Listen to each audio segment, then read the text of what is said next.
الرحیم الحمدللہ والصلاۃ والسلام علی خیر خلق اللہ۔ اللہ تعالیٰ کا لاکھ لاکھ شکر ہے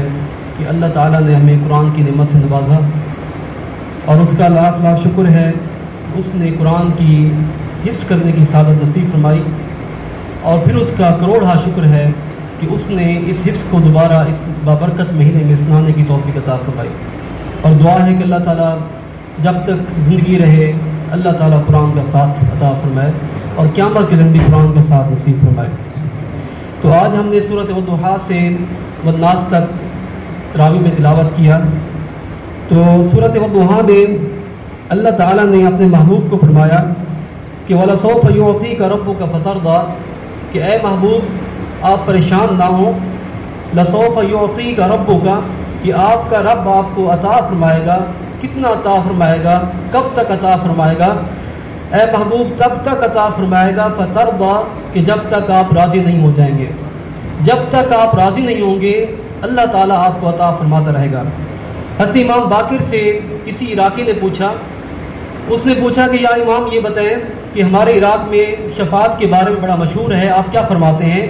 آپ نے فرمایا کہ حضرت علی سے یہ حدیث مروی ہے کہ حضرت علی نے فرمایا کہ سرکار دو عالم صلی اللہ علیہ وسلم نے فرمایا کہ قیامت کے دن انی لاشفع لامتی، کہ قیامت کے دن میں اپنی امت کے لیے شفاعت کروں گا، حتی ینادی ربی، یہاں تک کہ میرا رب مجھے ندا دے گا، پکار دے گا،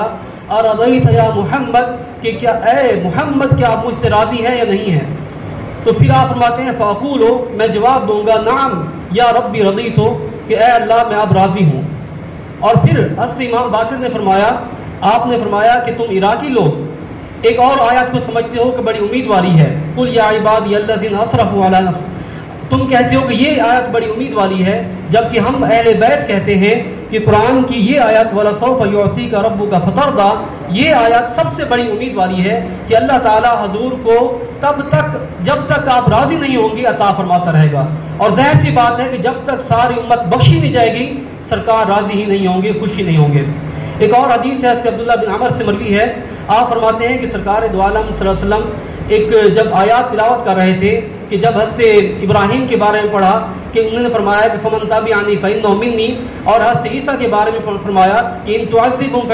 فإنہم عبادک، کہ یا اللہ اگر تو ان کو عذاب دے تو تیرے بندے ہیں۔ کہ جب سرکار یہ آیتیں تلاوت فرما رہے تھے تو آپ نے اپنے ہاتھوں کو بلند کیا اور پھر آپ نے فرمایا یا رب امتی امتی، اور پھر آپ رو پڑے اور آپ رونے لگے تو اللہ تعالیٰ نے حضرت جبرائیل کو بھیجا اور آپ نے حضرت جبرائیل سے کہا کہ جائیے اور آپ سے جا کر پوچھئے مَلَّذِي یُبْکِیکَ، کہ سرکار کس وجہ سے آپ رو رہے ہیں، کیوں آپ رو رہے ہیں؟ تو آپ نے فرمایا کہ میں امت کے غم میں رو رہا ہوں کہ میری امت قیامت کے دن کسی تکلیف میں نہ ہو۔ تو اللہ تعالیٰ نے یہ معجزہ سنایا، یہ حدیث صحیح مسلم میں ہے۔ تو اللہ تعالیٰ نے فرمایا کہ اے جبرائیل ان سے جا کر کہہ دیجئے کہ اے محمد سنرضیک فی امتک، کہ اے محمد ہم آپ کو آپ کی امت کے معاملے میں راضی فرمائیں گے، اور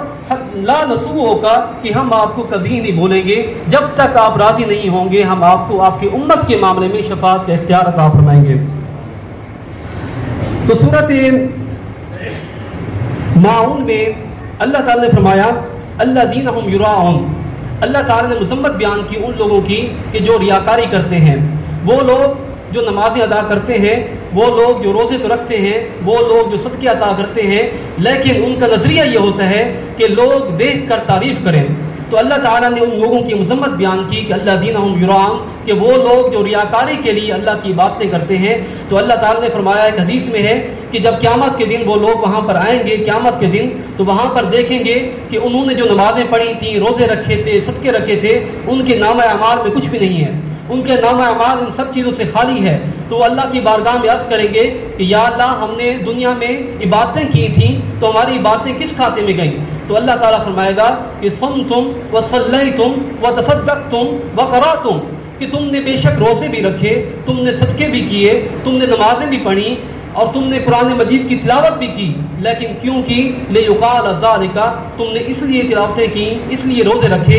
لیقال ذالک، تاکہ تمہاری تعریفیں کی جائیں، تمہاری دنیا میں شہرت ہو۔ اور اللہ تعالیٰ فرمائے گا فقد قیل ذالک، हमने वो शोहरतें, वो तारीफ़ें, वो मदहतें दुनिया में तुम्हें अता कर दी थी, अब आखिरत में तुम्हारा कोई हिस्सा नहीं है। तो अल्लाह ताला ने इस आयत करीमा में बता दिया, बल्कि एक और जगह पर यह भी इरशाद है कि जब तुम कोई इबादत करते हो और उसमें किसी और के दिखावे के लिए करते हो तो तुम ऐसा कर रहे हो कि अल्लाह की ज़ात के साथ किसी और को शरीक कर रहे हो। कि इबादत तो करनी थी सिर्फ खालिक के लिए, लेकिन खालिक की इबादत के साथ साथ तुम मखलूक को दिखाना भी शरीक कर रहे हो, तो ये भी शिर्क की किस्म से शुमार किया गया है।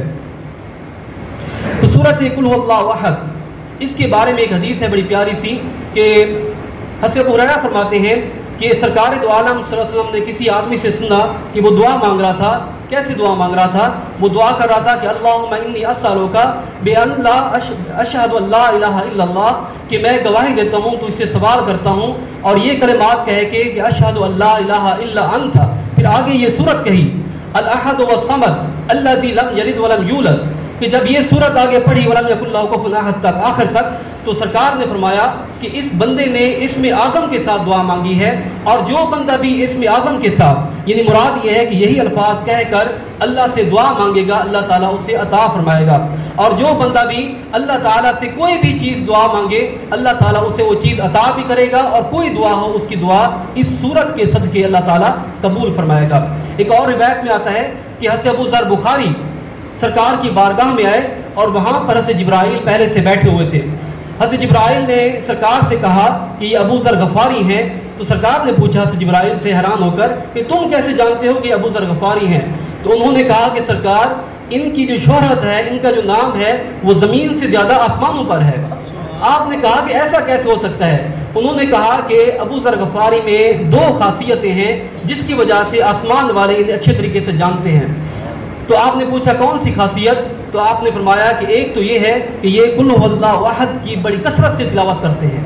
बड़ी कसरत से ये सूरत पढ़ते हैं। और दूसरी खासियत आपने फरमाया कि ये है कि इनमें तकब्बुर नहीं है, इनमें रिया नहीं है, ये अपने आप को बड़ा हकीर समझते हैं, बड़ा कमतर समझते हैं। इन्हीं तो खसूसियात की वजह से अल्लाह ताला ने इन्हें यह फजीलत बख्शी है कि फरिश्तों में भी इनका चर्चा दुनिया वालों से भी ज़्यादा है। एक और बंदा सरकार की बारगाह में आया, आकर अर्ज़ की कि सरकार, मेरे पास रिस्क नहीं है, गुर्बत है। तो आपने फरमाया कि ऐसा किया करो कि जब घर जाओ तो घर में अगर कोई बैठा हो तो सलाम किया करो, और अगर घर खाली हो, कोई ना बैठा हो, तो मुझे सलाम भेजा करो, और उसके बाद ये सूरत पढ़ी करो। तो सूरत जब पढ़ोगे तो अल्लाह ताला तुम्हें रिस्क में बरकतें अता फरमाएगा। तो कहते हैं कि अल्लाह ताला ने उसके रिस्क में इतनी बरकतें अता फरमाई कि वो उसे भी काफ़ी हुआ, उसके हमसायों को भी काफ़ी हो गया। और इमाम ऐनी फरमाते हैं कि सरकार ने जो फरमाया ना कि घर अगर खाली हो तो मुझे सलाम भेजा करो, आपने फरमाया कि सरकार ने इसलिए फरमाया कि सरकार दो आलम सल्लल्लाहु अलैहि वसल्लम जो है वो मोमिनीन के घरों में मौजूद होते हैं, तशरीफ फरमा होते हैं। तो जब भी अपने घरों में दाखिल हो तो सरकार की बारगाह में सलाम भेजा करो। इसी तरह फरिसाल का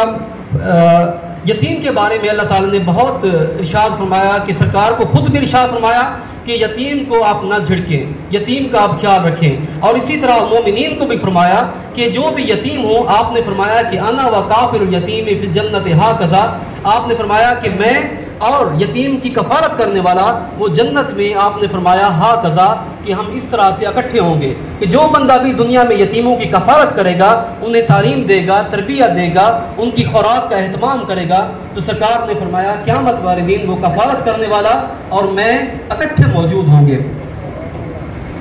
तो इसी तरह सूरत आखिरी दो सूरतें मुअव्वज़तैन,